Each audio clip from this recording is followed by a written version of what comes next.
자, 근데 이 어리석은 처녀들의 문제점은 무엇이냐? 이 지옥에 던져져 버린 어리석은 처녀들의 문제점을 살펴보면 이 어리석은 처녀들의 문제점은 한마디로 말하면은 오늘의 굉장히 중요한 문제점입니다.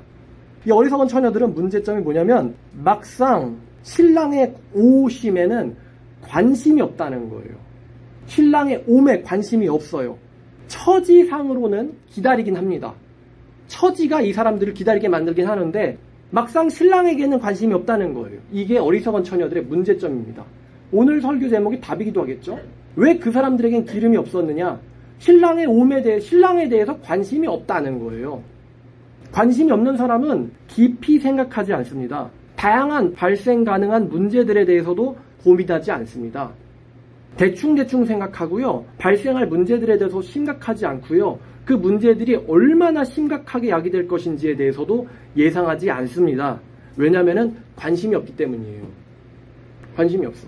신랑을 기다리는데 신랑에게 관심이 없다?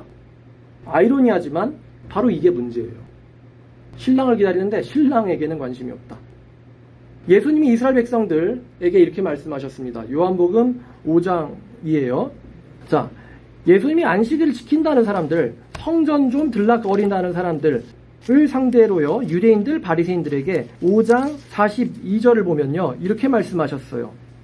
뭐라고 말씀하셨죠? 다만 하나님을 사랑하는 것이 너희 속에 없음을 알았노라. 다만 하나님을 사랑하는 것이 너희 속에 없음을 알았노라. 예수님의 말씀이죠. 아니, 성전에서 들락거리고 안식일 지키고 바리새인들 성경 지키는 사람들인데 예수님이 그 사람들한테 하신 말씀이 너네들한테는 하나님을 사랑하는 게 없다는 걸 알았다라고 말씀하셨어요. 제가 한 말이죠. 이들은 하나님 자체에 대해서는 관심이 없는 거예요. 관심. 예배도 하고 헌금도 하고 11조도 하고 헌신도 하고 봉사도 하고 성경 교사도 하고 가르치기도 하고 전도도 하고 또 찬양도 하지만 예수님이 그들에게 말씀하셨어요. 나는 안다. 너희에게 하나님에 대한 관심이 없음을. 제가 여러분들에게 말씀드렸잖아요. 제가 하는 말이 성경적인지 아닌지 여러분들이 한번 생각해 보라고. 어떻게 교회 다니는데 관심이 없을 수가 있어? 저 사람 이상한 사람 아니야? 라고 생각할지 모르겠지만 실제로 예수님이 사람들한테 한 말은 이런 말들이었어요. 자, 마태복음 8장을 보면은요, 무리들이 예수님을 애워쌉니다. 자, 8장 18절을 보면요, 자, 예수께서 무리들이 자기를 애워싸는 것을 보시고 건너편 가기를 명하시니라. 아니, 예수님을 되게 사랑하고 열심히 쫓아다니는 사람들이 애워싸면 좋은 거 아니에요? 근데 예수님은 그 사람들이 자기를 애워싸자 거기를 떠나기를 원하셨어요. 그 중에 어떤 사람이 말합니다. 선생님이여, 당신이 어디로 가시든지 저는 따르리이다. 그랬는데 그에게 예수님이 하신 말씀은 여우도 굴이 있고 공중에 새도 거처가 있으되 인자는 머리 둘 곳이 없다 하시더라. 따르겠다라고 말한 사람에게 예수님이 하신 말씀은 인자는 머리 둘 곳도 없다. 무슨 말입니까? 따르겠다라는 그의 말은 빈말임을 아시기 때문에 하신 말씀이었어요. 빈말임을 아시기 때문에. 자, 같은 평행 구절 누가복음 9장 61절을 가면 또 다른 사람이 이르되 주여 내가 주를 따르겠나이다마는 나로 먼저 내 가족을 작별하게 허락하소서. 따르겠습니다만 가족과는 사요나라, 아듀 이런 말은 좀 할 수 있게 해주세요. 그랬더니 예수님께서 하신 말씀은 그런 사람은 하나님의 나라에 합당하지 않다였습니다. 하나님의 나라에 합당하지 않아. 따르겠지만 가족에게 인사는 하고 오겠다고 어휴 대단한 제자구나가 아니고요. 그러한 사람은 나에게 합당하지 않아. 왜죠?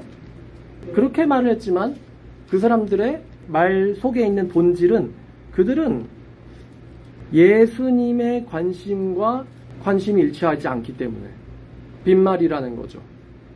합당하지 않아. 현실로 돌아오면 참으로 한국 교회에 사람들은 많은데요. 예수님과 관심사를 일치시키는 사람은 없습니다. 없다시피 합니다. 없어요, 없어. 어떻게 사람을 거듭낼 것인가? 어떻게 의의 길을 걸어갈 것인가? 또 그 의의 길을 걷게 할 것인가? 이런 고민들을 하는 사람들이 있습니까? 거듭냄에 대해서 연구하고 고민하는 사람 있냐고요? 없지요. 거듭낼 줄 아냐 이거예요. 그게 얼마나 어려운지, 얼마나 섬세한 작업인지. 영혼이잖아요, 다루는 게. 온갖 변수 하나에 무너지거든요. 우상 하나에. 그런 거를 분별하고 판단하고 제거하고 세워보고 다시 새롭게 만들어보는 그런 경험을 해본 적이 있냐고요. 그런 경험을 하기 위해서 연구하고 있냐고요. 준비하고 있냐고요. 그런 사람이 있냐고요. 없다는 것입니다. 교회 들어가 보면요, 제가 교회를 23개를 다녔다 그랬어요. 세봤더니만 온갖 잡동사니들이 모여 있거든요. 교회에. 기타 뽕에 취한 애,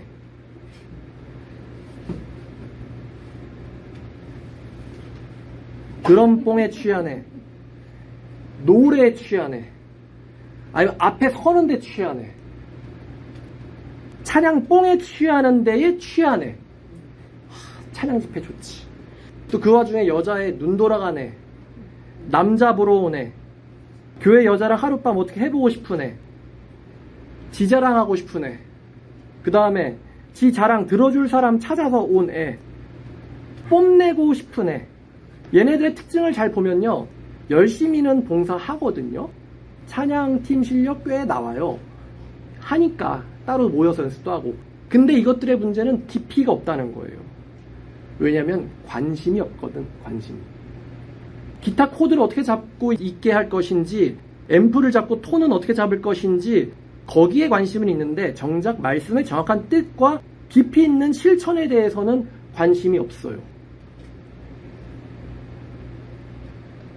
그러니까 길거리에서 기타 메고 신나고 기다리고 있는 교회 가는, 떡 봐도 교회 갔다 오는 애, 교회 가는 애를 보면은 기타나 들고 지가 뭔가 된 줄로 알고 목이 꼿꼿한 겁니다. 그런 부류의 집사들은요, 교인들에게 감사 인사 받을 점심 차리는 데는 관심이 있는데 말씀 듣는 데는 관심이 없어요. 식당 봉사하는 아줌마들 말씀 잘 모른단 말이죠. 관심이 없거든. 차량인도 잘하는 집사님들 차량 그 빈 구멍 찾는 데는 관심이 있는데 성경 구절의 본래의 의도에 대해서는 관심이 없습니다. 교회 사람 만나러 오는 데는 관심이 있는데 하나님의 뜻을 발견하고 연구하는 데는 관심들이 없다는 거예요. 정말 온갖 잡동사니들이 교회에 다 모이는데 교회 사람한테만 관심 받고 싶어서 오는 인간도 있어요. 세상 사람이 아닌 교회 사람에게 관심 받고 싶어서. 아니, 말씀 자체가 목적이면은 왜 관심 안 준다고 교회를 떠나요? 제가 여러분들에게 말씀 전할 때 정말 대충 만들어서 먹인 적 있습니까?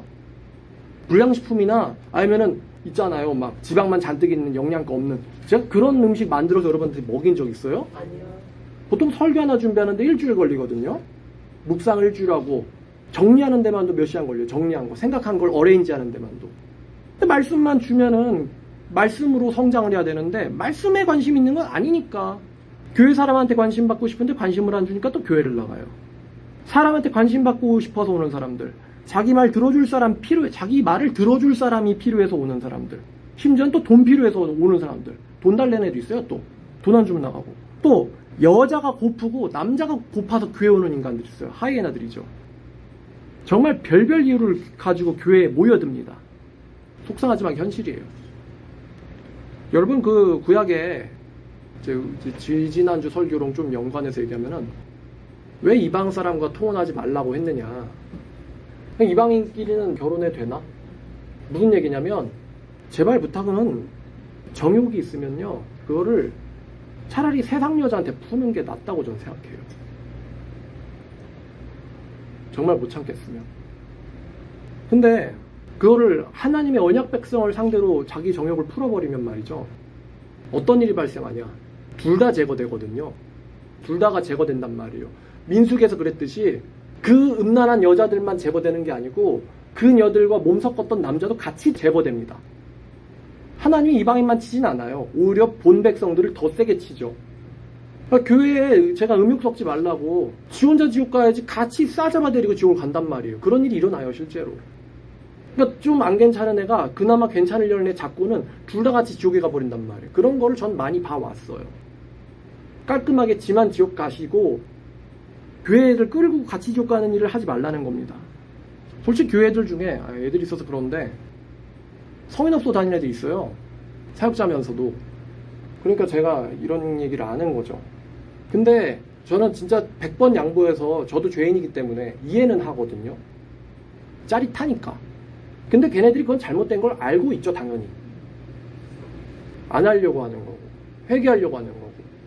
야, 이게 사랑 없는 마음 빠진 행위라는 게 참 공허한 거구나, 잘못된 거구나, 양심의 가책을 받고, 그러면서 안 하려고 하죠. 물론 부끄러운 일이긴 합니다만 어차피 거짓말하는 거나 음행이나 뭐 세상 애들은 그러려고 거기 갔잖아요. 세상 여자들은. 그러니까 자기 일에 책임을 지는 거고 그 세상 남자는 유다가 그랬듯이 창녀 찾아서 가긴 했는데 유다는 그렇게 고상한 목적으로 창녀를 찾진 않았어요. 다말처럼. 본인은 회개를 하잖아요. 아 이거 잘못됐구나. 며느리 죽여버리려다가 지가 더 잘못됐다는 걸 깨닫잖아요. 그러니까 하나님이 용서해 준단 말이죠. 근데 그거를 갖다가 이스라엘의 언약 백성을 상대로 그런 짓을 해버리면요. 둘 다 제거되는 일밖에 남질 않아요. 제가 아는 한 하나님은 반드시 제거합니다. 그런 걸. 이런 부류의 사람들은요. 제가 이제 계속 얘기한 교회의 온갖 잡동사니들 이런 사람들은 심지어 하나님을 위해서 봉사한다는 것조차도 자기의 욕심을 성취시키기 위한 수단으로 써먹습니다. 오죽하면 개그 콘서트에서 그런 얘기 나왔겠어요? 교회 오빠. 세상 개그 코너에서 교회 오빠라는 이미지를 그렇게 쓴단 말이에요. 못생겨서 허세 들어가지고 대도 않는 겉멋 부리면서 어떻게 보면 저 자매 꼬실까. 이 교회 오빠 아니에요, 교회 오빠. 걔네들한테 찬양이라는 거는 자기의 정욕 수단을 성취시키기 위한 도구일 뿐이죠. 거기서 영광받는 게 하나님 천만에 하나님 영광 가로채는 놈들이죠. 도둑놈들입니다. 내가 어떻게 이렇게 잘하냐고 교회를 23개를 다녀봤으니까 찬양 인도를 저렇게 잘하는데 성경에 관심이 없어? 그럼 제가 어떻게 생각할까요? 기도를 저렇게 잘하는데 성경을 몰라? 저렇게 구역질 난다니까요. 그런 걸 보면은 성경 연구에는 관심도 없는데 도대체 선교는 왜 가는 거예요? 뭐가 잘못됐잖아요. 야 나 선교했어. 전도 갔다 왔어. 그다 위선이고 허세고 가식 아닙니까 그거. 자 그럼 어리석은 다섯 처녀를 한번 보죠. 어리석은 다섯 처녀들은 아마도요 이 사람들이 도대체 왜 신랑을 그렇게 기다렸지도 참 희한해요. 아마 이래요. 옆 사람이 기다리니까 기다려야 할 것 같아서 기다리는 사람도 있었을 거예요. 또 왠지 그냥 기다리지 않으면 안 될 것 같아서 기다리고 있는 사람도 있었을 거예요. 또 이번 기회에 좀 벌어두지 못하면은 나이가 너무 많아서 들러리로 못 설 것 같아서 기다리는 사람도 있었을 거예요. 이런 사람들은 기다린다는 행위 자체가 벅차요. 미리 기름을 사둔다는 것까지는 생각이 닿지도 않아요. 혹시나 생각이 닿을 수는 있어도 준비하지 않아요. 귀찮거든. 기다리기도 벅찬데. 지옥 가는 게 무서우니까 기다려야 해서 기다리는 사람도 있었을 거예요. 지옥 가는 게 무서워서 기다리는 어쩔 수 없이. 아니면 엄마도 아빠도 기다려왔으니까 나도 기다리는 사람도 있을 거예요. 제 말은 교회 오는 부류들이 그렇단 말이에요. 지혜로운 다섯 처녀들은 딱 하나입니다. 이들은 신랑이 좋아서 기다리는 거예요. 신랑이 좋기 때문에 신랑이 올 여러 가지 상황에 대해서 미리미리 생각을 해놓고 다양한 준비를 철저하게 하죠. 이들의 기다림은 나날이 발전을 합니다. 발전. 반대로 어리석은 처녀들은 이 지혜로운 여자들한테 이렇게 말합니다. 기름 좀 빌려달라. 이게 뭡니까? 네 신앙 행위에 나는 편승하겠다. 네 신앙 행위에 나는 편승하겠다. 발전이 없죠. 네가 기도하자니까 기도하겠고 네가 전도하자니까 전도하겠고 네가 하자니까 하는 거지. 이런 사람들한테선 자발성이 하나도 없어요. 자발성이 없으니까 발전도 없어요. 어제도 봤는데 길에서 십자가 들고 서 있으면 그게 전도입니까? 전도가 돼요 그게? 뭐 하나님이 하시겠지. CCM 부르면 그게 전도가 됩니까 그게? 그렇게 하면은 거듭 낮아요? 추적조사 해봤어요? 추적조사? 전도지 들고 간 사람이 어떻게 되는지. 말씀을 뿌린 다음에 물도 주고 거름도 주고 추수 때까지 3년은 놓고 기다리면서 이게 가라진지 미랄인지 내가 뭐를 잘못했는지 뭐를 과하게 줬는지 빛을 과하게 줬는지 이런 거 쫓아다니면서 추적조사 해봤냐고요. 말씀을 정확하게 뿌려도요 사람 거듭나는 건 정말 어렵습니다. 예수님도 많은 사람들을 거듭내진 않았어요. 길에서. 언제나 배신자들, 빈말하는 사람들만 예수를 쫓아다녔지. 예수님이 뿌린 말들은 나중에 결실을 맺긴 합니다.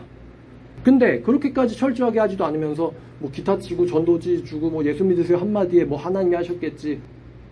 교회 건물에 발걸음은 들일 수는 있겠죠. 잘하다 보면은.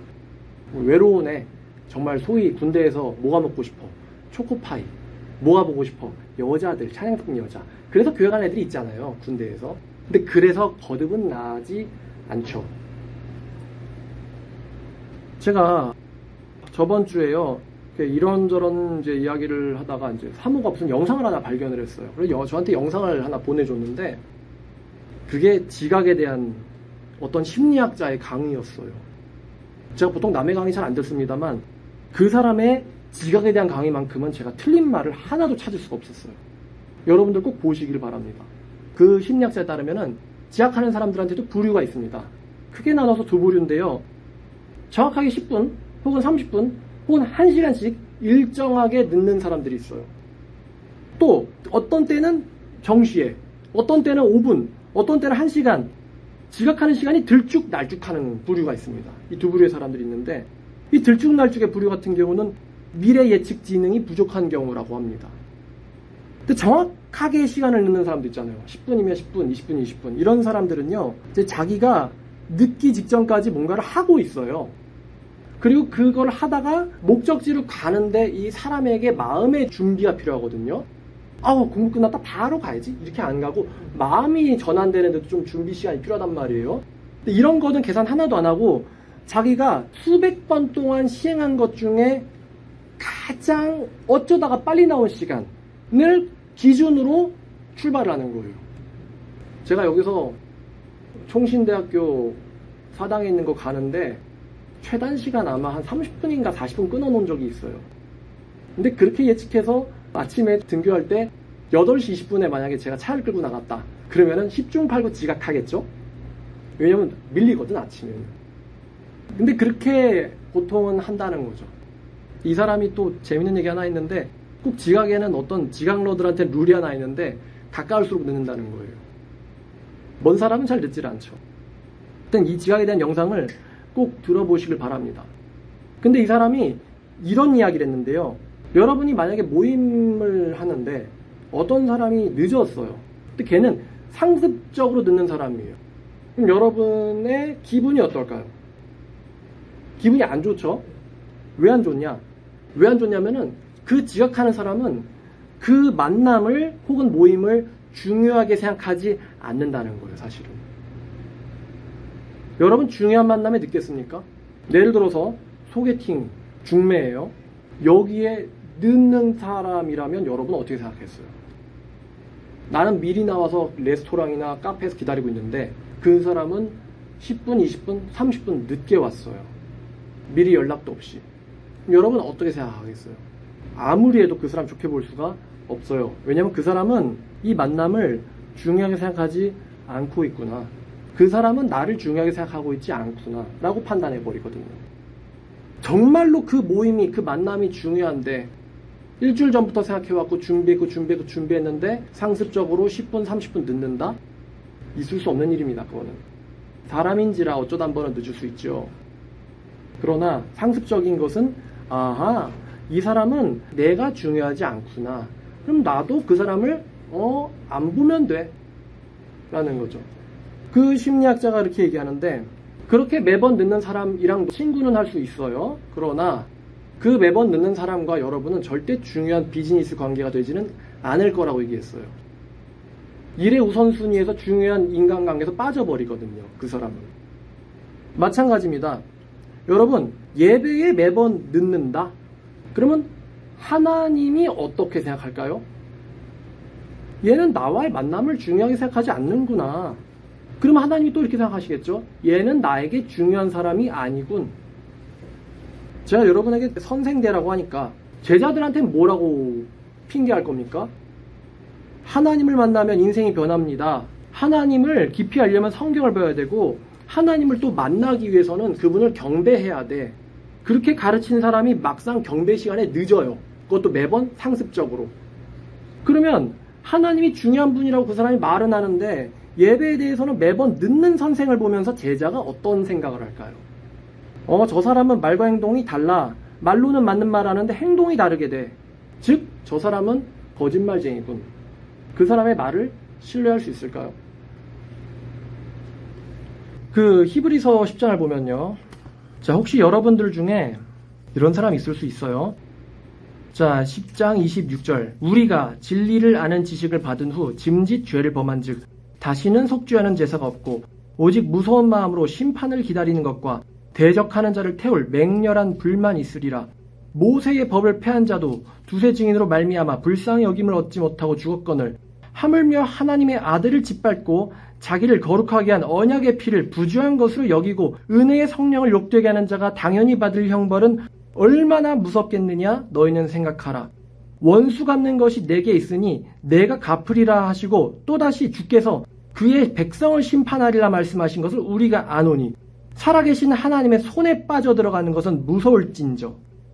26절 보면 진리를 하는 지식을 받은 후에도 짐짓 죄를 범한즉이라고 얘기하고 있죠.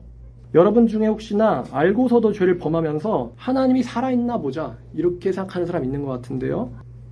하나님을 시험하는 사람들이 있어요. 근데 하나님이 조용히 가만히 있으니까 만만하고 우습게 생각한다면 절대로 안 됩니다. 하나님이 가만히 계실 때는요, 죽여서 지옥에 던져버리려고 칼 갈고 있는 거거든요. 지금 하나님이 출애굽에서 우상 송아지 금송아지 만들 때 가만히 있었어요. 만만해서 가만히 있는 건가? 다 죽여버리려고 가만히 있었던 거예요. 이스라엘 백성들이 반역했을 때 하나님이 가만히 있었어요. 전부 죽여버리려고 가만히 있었던 거예요. 하나님이. 단 2명 여호수아와 갈렙 그 둘만 허락하고 나머지는 다 죽여버릴 생각으로 하나님이 가만히 있었던 거예요. 하나님이 예레미야를 통해 경고했을 때 그 사람들이 듣지 않았음에도 불구하고 하나님 가만히 있었어요. 착해서 가만히 있었던 거 아닙니다. 리블라에서 죽여버리려고 가만히 계셨던 거죠. 하나님이 진짜 하나도 남김없이 죄는 찾아서 모조리 다 찾아내서 복수하는 분이 바로 우리 하나님입니다. 사람도 아는데 하나님이 설마 모르겠지. 되게 어리석은 생각입니다. 그거는. 저는 여러분들이 기름을 준비한 자이길 바랍니다. 보통 설교에선 기름을 준비하길 바란다 라고 말하겠지만요, 예수님적으로 생각했을 때 기름을 준비하십시오라고 하면 틀린 겁니다. 기름을 준비하십시오라고 말하면 안 되고 저는 여러분이 기름이 준비된 자이기를 바랍니다 라고 말해야지 맞습니다. 왜냐하면 이거는 존재론적인 본질에 대한 내용입니다. 어리석은 사람들에게, 예수님에게 관심이 없는 사람들에게 왜 예수에게 관심이 없느냐고 혼을 내봤자 의미가 없다는 거예요. 관심이 없거든. 교회 오고 예배 오고 성경 읽는 게 그 사람들에게 고통이고 노역이고 지옥이에요. 그게. 그런 애들한테 왜 예수님한테 관심이 없고 왜 전도에 관심이 없고 왜 영혼 구령에 열정이 없냐고 얘기해봤자요, 속에 경일 깁니다. 애당초 어리석은 애들이거든. 이거는 본질에 대한 내용이기 때문에 기름을 준비하십시오라고 말하면 안 되고 여러분들이 기름이 준비된 자이기를 원합니다. 하나님께 원합니다 라고 말해야지 맞는 거예요. 지혜로운 자들에게 기름이 있었던 이유는 그들이 지혜로웠기 때문이고, 어리석은 자들에게 기름이 없었던 이유는 그들이 어리석었기 때문입니다. 오늘 말씀 정말 많은 사람들의 마음을 뜨끔뜨끔하게 했을 거라고 생각합니다. 근데 제가 여러분도 아시겠지만 회개를 우리가 회개할 수 있는 시간이 그렇게 길지 않아요. 아시죠? 그냥 여유롭게 교회 다니다 보면 어쩌다 보면 회개하고 각성하겠지. 여러분 지금 교회 1, 2년 안 다닌 건 아니잖아요. 하나님 안지 다들 몇십 년짜리들 아닙니까? 근데 내가 결단 안 하는데 각성되던가요? 내가 강력한 말씀을 듣고 순종하지 않는데 각성이 되dob니까? 저절로 각성 안 일어납니다. 뭔가 하나 당해야 되거든요, 하나님한테. 근데 그게 경벌이 될지 아니면은 죽음 이후로 날라올지 요한계로 써 있잖아요. 회개하지 아니하면 침상에다 던질 것이요, 그래도 회개하지 않으면 내가 그들을 죽일 것이다. 그러면 내가 각 사람의 마음을 통찰하는 하나님인 줄 너희가 알리라 라고 말씀하셨단 말이에요. 무섭죠, 하나님? 그래서 여러분들에게 이런 설교를 준비했어요. 저랑 같이 하나님의 이 다시 오심을 준비하고 계획하고 연구하고 또 저와 그런 것들에 대해서 소통이 될 수 있는 여러분들이 되기를 주님의 이름으로 축원합니다. 아멘. 그래야 또 천국에서 여러분들을 볼 수 있으니까요. 아멘. 기도하겠습니다. 하나님 아버지, 오늘 다섯천에는 왜 기름이 없었을까라는 제목으로 말씀을 나누었습니다. 정말 전심으로 온 맘 다해 예수님만을 사랑하고 예수님의 말씀과 뜻과 그 목적과 가르침을 사모하는 우리가 되기를 원합니다. 말로만 예수님 사랑한다고 하면서 막상 예수님은 무엇을 원하는지에 대해서 관심조차 없는 이런 웃기는 위선자가 되지 않게 하시고, 또 어느 누구도 속일 수 없는 하나님을 속여먹으려고 하는 우둔한 사람 되지 않게 하여 주시옵소서. 하나님 나라에 다 같이 가는 성도들 되기를 원합니다. 이 모든 말씀 우리를 구원하러 오시는 예수님의 이름으로 기도드렸습니다.